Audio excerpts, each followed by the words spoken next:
Welcome to the Anthem Tips and Tricks gameplay series. I'm Arekkz, and in this episode we're going to be going over some of the more advanced aspects of combat and taking a look at what you'll be doing as you approach endgame.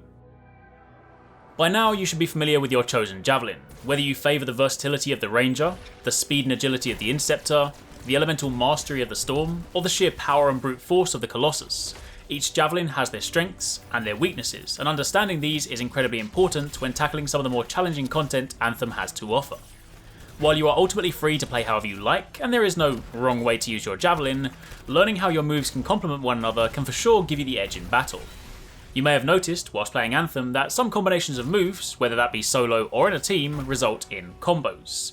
When used effectively, combos can dish out devastating damage, and are great ways to quickly and reliably take down some of the more challenging enemies that stand in your way.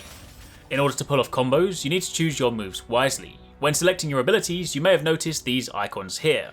This first icon is known as a primer, and the second icon is a detonator. Typically, primers are elemental moves that inflict some sort of status on the enemy, be that fire, ice, electric, or acid. Keep in mind that lower tier enemies are often primed very easily, meanwhile stronger, shielded enemies have higher resistances and thus require more elemental damage before the effect takes hold. Once an enemy is primed and the elemental debuff is applied, they are then ready to combo. Using a detonator ability on a primed enemy will then trigger a combo, and the resulting effect will vary depending on the Javelin that you use. If you're playing as a Ranger, then upon triggering a combo, you'll dish out large amounts of bonus damage to that single target on top of your ability. For the Colossus, you too will land a large amount of bonus damage, but unlike the Ranger, this time it's spread to the enemies in close proximity, allowing you to spread damage amidst a group. For the Storm, when triggering the combo, you will then spread that elemental debuff to nearby enemies, in turn applying that status to those in close proximity. And then finally, for the Interceptor, upon triggering the combo, you will inherit an aura based on the status applied to the enemy. You'll hear a sound when this happens, and the UI will indicate that you have an aura active on the side of the screen.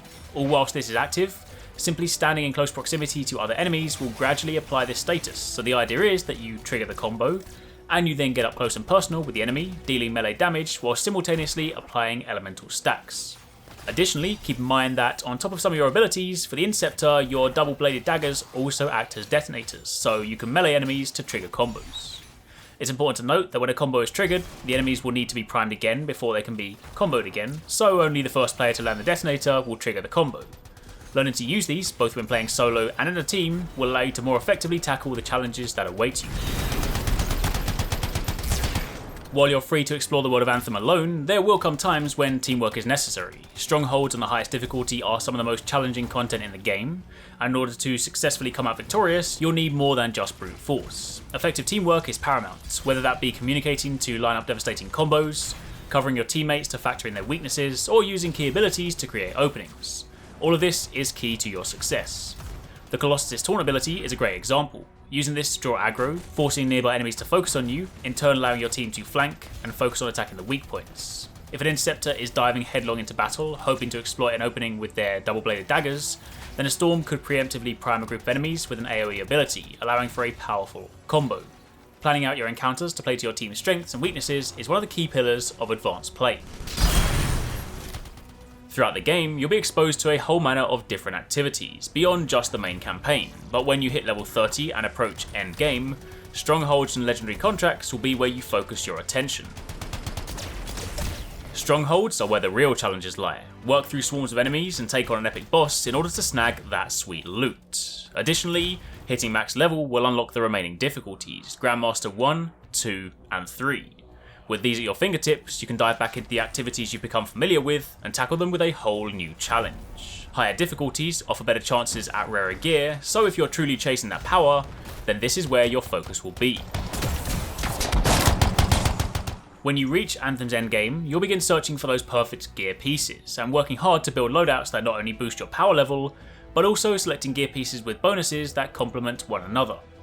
Loot in Anthem comes in 6 rarities: Common, Uncommon, Rare, Epic, Masterwork, and Legendary, with each tier offering greater power and potential. Rarer gear comes with inscriptions. These are randomly rolled and offer stat boosts and bonuses that can further enhance your build. The rarer the gear, the more inscriptions a piece will have, up to a maximum of 4. Masterworks and legendary items also benefit from the chance of added ability bonuses that show up as orange text in the description. Searching for that perfect piece that synergizes with the build you've spent time perfecting is ultimately what will send you back out into the world in search of more loot.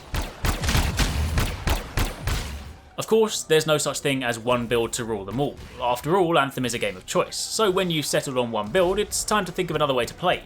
Remember, you can save your gear loadouts at the forge, meaning you can swap to your favourite loadout at a moment's notice, but more importantly, you can also use this to build loadouts for select situations.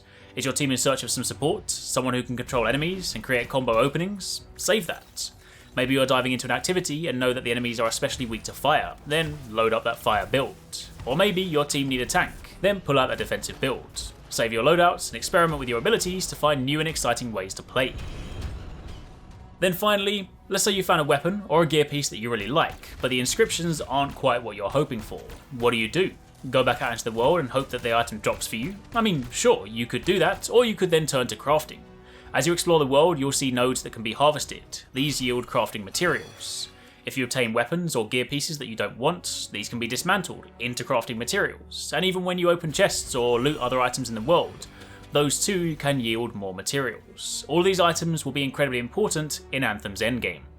Crafting allows you to create an item of your choosing, and each time the item is crafted, the inscriptions are randomly rolled. You'll unlock new crafting recipes as you progress through the game and complete challenges.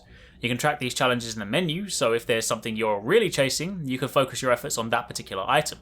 You'll unlock rarer blueprints too, so if you find an item that you particularly like early on in the game, then be sure to complete the associated challenges as you go to unlock higher rarity versions, so that when you reach endgame, you can start crafting your chosen items in search of that perfect roll.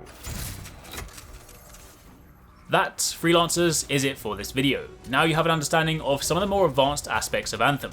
All that's left now is for you to head out into the world and explore.